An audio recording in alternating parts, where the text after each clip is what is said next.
5 ಆಯಿತು. ಮನ್ವಿತಾ ಮತ್ತು ನಾವು ಇವಾಗ ಹೊರಟಿದ್ದೇವೆ. ಒಂದು ಸಣ್ಣ ಟೂರ್ ಹೋಗಿ ಬರೋಣ ಅಂತೇಳಿ. ಹಾಗೆ ಇವಾಗ 5 ಗಂಟೆಗೆ ಹೊರಟಿದ್ದೇವೆ. ಹಾಗೆ ಇವಾಗ ಹೋಗೋಣ.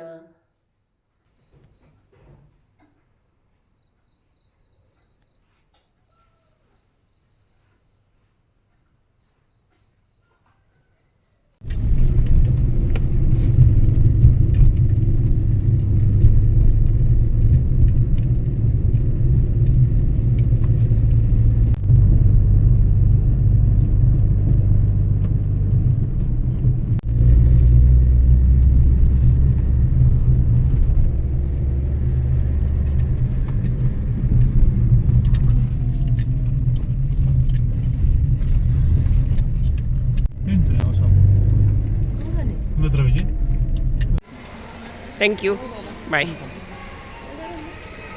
ನಾವಿವಾಗ ಏರ್ಪೋರ್ಟಿಗೆ ರೀಚ್ ಆದೆವು. ತುಂಬಾ ಮಂಜು ಬೀಳ್ತಾ ಇದೆ ನೋಡಿ, ನಿಮಗೆ ಕಾಣ್ತಿರ್ಬೋದು ಅಲ್ಲಿ. ಇದು ನಮ್ಮ ಬಜ್ಪೆ ಏರ್ಪೋರ್ಟ್.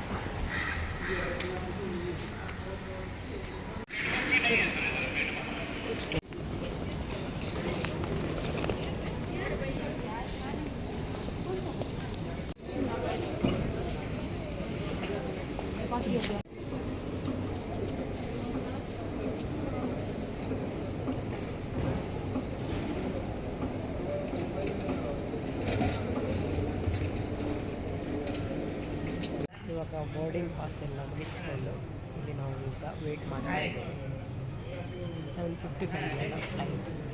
7:55ಗೆ ಫ್ಲೈಟ್ ಇದ್ದು ಇಲ್ಲಿಂದ ಹೈದರಾಬಾದಿಗೆ, ಅಲ್ಲಿಂದ ಮತ್ತೆ ದುರ್ಗಾಪುರಿಗೆ. ಹಾಗೆ ಇವಾಗ ಏನು ವೇಟ್ ಮಾಡಲಿಕ್ಕೆ ತುಂಬಾ ಟೈಮ್ ಇದೆ.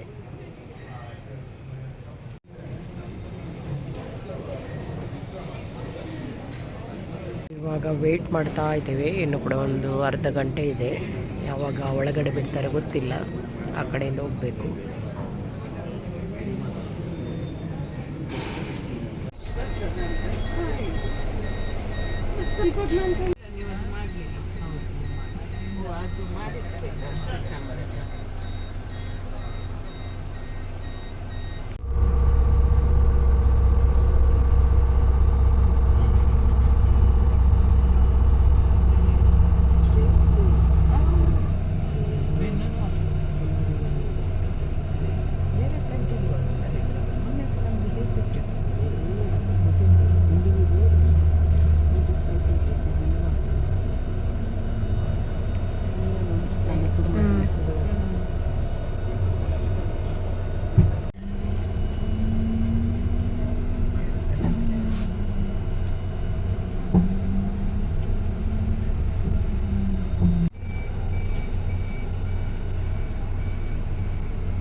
ಇವಾಗ ನಾವು ಫ್ಲೈಟಿಗೆ ಹೋಗ್ತಾ ಇದ್ದೇವೆ.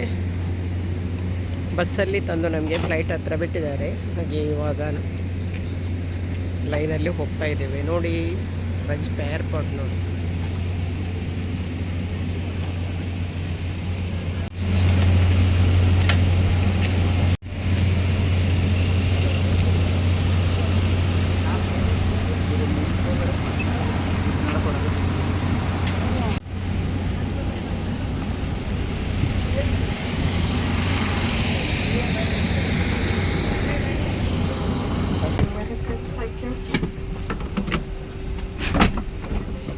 엄청 못 가는 사람이.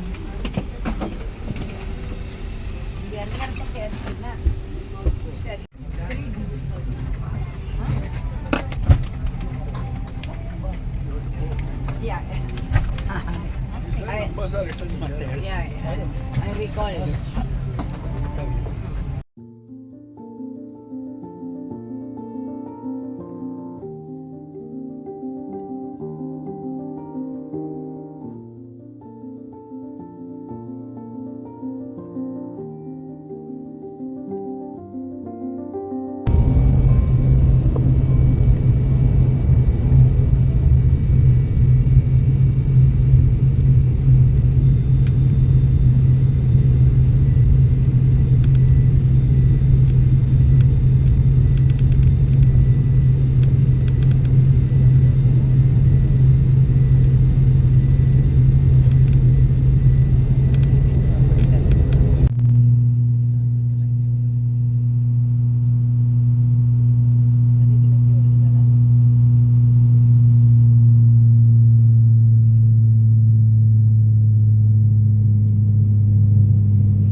ಬೆಂಗಳೂರಿನಿಂದ 7:55ಕ್ಕೆ ಹೊರಟ ಫ್ಲೈಟ್ ಹೈದರಾಬಾದಿಗೆ ರೀಚ್ ಆಗುವಾಗ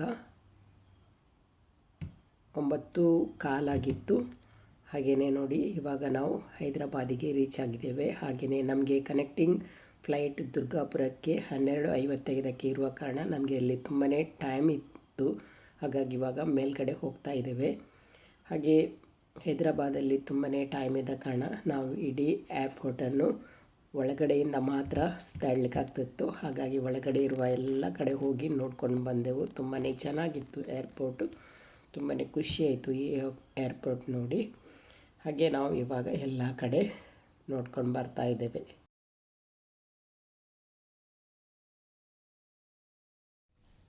ಇವಾಗ ಇನ್ನೊಂದು ಫ್ಲೈಟಿಗೆ ಹೋಗಬೇಕಲ್ವ, ಹಾಗಾಗಿ ಇಲ್ಲಿಗೆ ಬಂದಿದ್ದೇವೆ.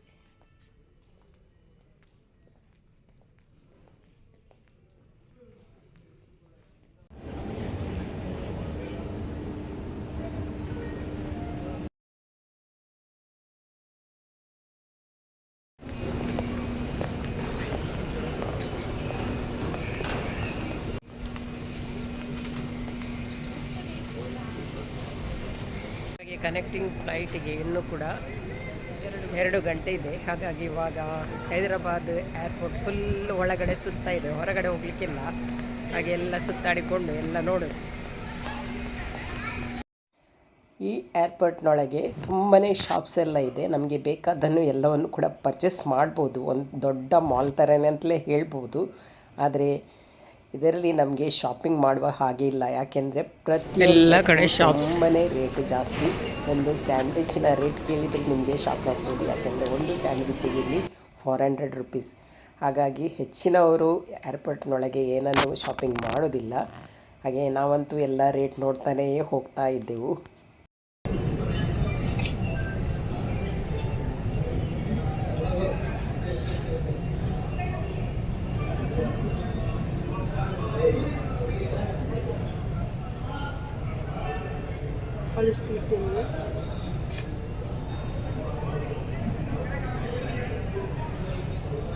ಇದು ನನ್ನ ಯೂಟ್ಯೂಬ್ ಜರ್ನಿಯಲ್ಲಿ ಮೊದಲ ವಿಮಾನ ಪ್ರಯಾಣ. ಅದಕ್ಕಿಂತ ಮೊದಲು ನಾನು ಹೋಗಿದ್ದೆ, ಆದರೆ ಯೂಟ್ಯೂಬ್ ಸ್ಟಾರ್ಟ್ ಮಾಡಿದ ಮೇಲೆ ಇದು ಮೊದಲ ಬಾರಿ ಹೋಗ್ತಾ ಇರೋದು. ಹಾಗಾಗಿ ಈ ವಿಡಿಯೋನ ನಿಮ್ಮ ಜೊತೆ ಕೂಡ ಶೇರ್ ಮಾಡ್ತಾ ಇದ್ದೇನೆ.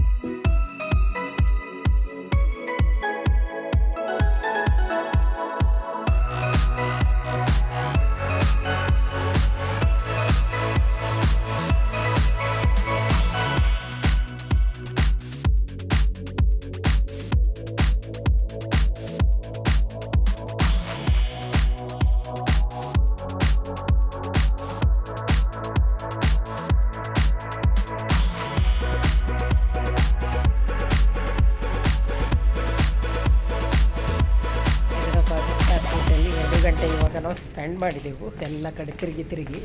ಇವಾಗ ದುರ್ಗಾಪುರ ಫ್ಲೈಟಿಗೆ ಹೋಗ್ತಾ ಇದ್ದೇವೆ.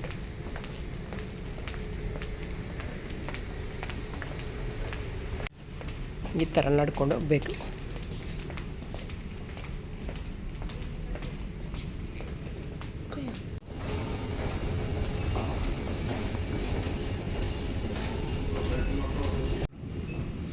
Air India express. ನಾವು ಹೋಗ್ತಿರೋದು ಇಂಡಿಗೋ.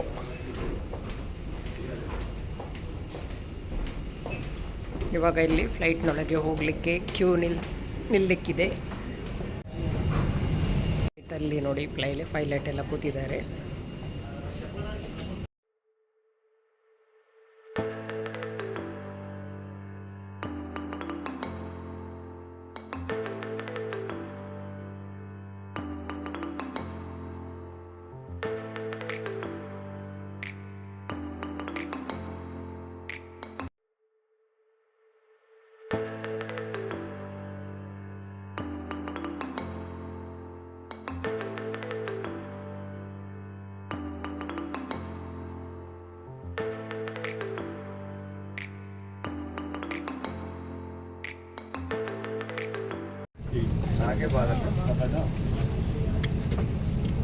ಅವಾಗ ಬೆಳಿಗ್ಗೆ ಬಜ್ಪೆಯಿಂದ ಹೈದರಾಬಾದಿಗೆ ಬರುವಾಗ ಸಣ್ಣ ಇಂಡಿಗೋ ಸಿಕ್ಕಿತ್ತು. ಇವಾಗಂತೂ ದೊಡ್ಡ ಇಂಡಿಗೋ ಫ್ಲೈಟ್. ಮತ್ತು ನಮಗೆ ಬ್ಯಾಕ್ ಸೈಡ್ ಸೀಟ್ ಇಬ್ಬರಿಗೆ ಒಟ್ಟಿಗೆ ಮಾಡಿ ಕೊಟ್ಟರು. ನಾವು ಬುಕ್ ಮಾಡುವಾಗ ಬೇರೆ ಬೇರೆ ಆಗಿತ್ತು, ಮತ್ತು ಇವಾಗ ಒಟ್ಟಿಗೆ ಕೊಟ್ಟರು.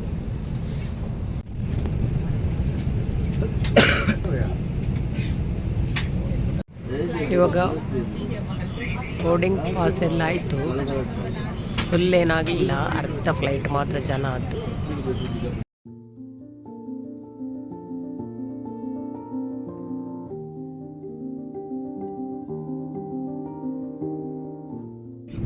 ನಾನು ಕೂಡ ಇವಾಗ ಫ್ಲೈಟ್ ಖಾಲಿ ಇರುವ ಕಾರಣ ಎದುರುಗಡೆ ಸೀಟಲ್ಲಿ ಕೂತಿದ್ದೇನೆ. सुरक्षा उपकरण का गलत इस्तेमाल और एग्जिट के साथ छेड़छाड़ करना एक दंडनीय अपराध है, क्योंकि ये विमान की सुरक्षा को और हम आपसे अनुरोध करते हैं कि आप इस प्रदर्शन पर ध्यान दें। ಇಲ್ಲಿ ಒಂದು ಟೇಬಲ್ ಇದೆ. यात्री है, एक सुरक्षा निर्देश पत्र आपके सामने वाली कुर्सी की पॉकेट में उपलब्ध है। कुर्सी की पेटी इस तरह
ದುರ್ಗಾಪುರಕ್ಕೆ ರೀಚ್ ಆಗ್ತಾ ಬಂದೆವು.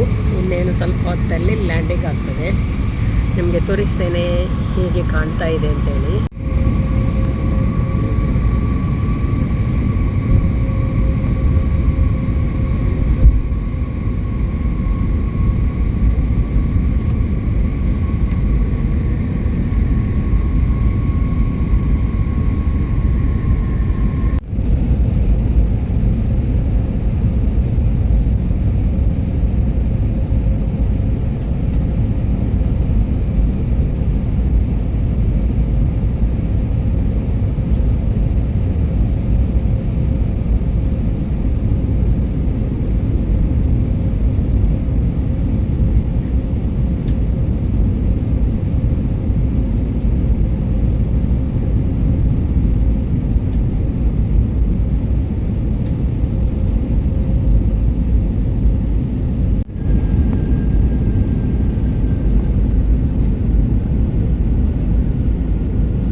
ಇವಾಗ ನಾವು ದುರ್ಗಾಪುರ ಏರ್ಪೋರ್ಟ್ಗೆ ರೀಚ್ ಆದೆವು. ಇದು ಇರುವುದು ವೆಸ್ಟ್ ಬೆಂಗಾಲಲ್ಲಿ. ಹಾಗೆ ಇಲ್ಲಿಂದ ನಾವು ಧನ್ಬಾಗಿಗೆ ಹೋಗಬೇಕು. ಇಲ್ಲಿಂದ ಧನ್ಬಾಗಿಗೆ ಹೋಗಬೇಕಿದ್ರೆ 2 ಗಂಟೆ ಜರ್ನಿ ಇದೆ. ಧನ್ಬಾಗ್ ಇರೋದು ಜಾರ್ಖಂಡ್ ರಾಜ್ಯದಲ್ಲಿ. ಹಾಗೆ ನಮಗೆ ಇಲ್ಲಿಂದ ಕರ್ಕೊಂಡು ಹೋಗಲಿಕ್ಕೆ ಮೈದುನ ಬರ್ತಾರೆ. ಹಾಗೆ ನಾವು ಲಗೇಜನ್ನು ಕಲೆಕ್ಟ್ ಮಾಡ್ತಾ ಇದ್ದೇವೆ.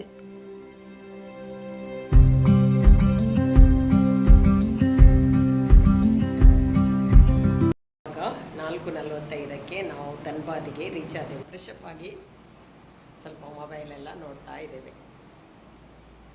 ಇದು ಕೂಡ ಒಂದು ಫ್ರೆಶ್ ಆಗಿ ಇವಾಗ ಮೊಬೈಲ್ ನೋಡ್ತಾ ಇದ್ದಾಳೆ.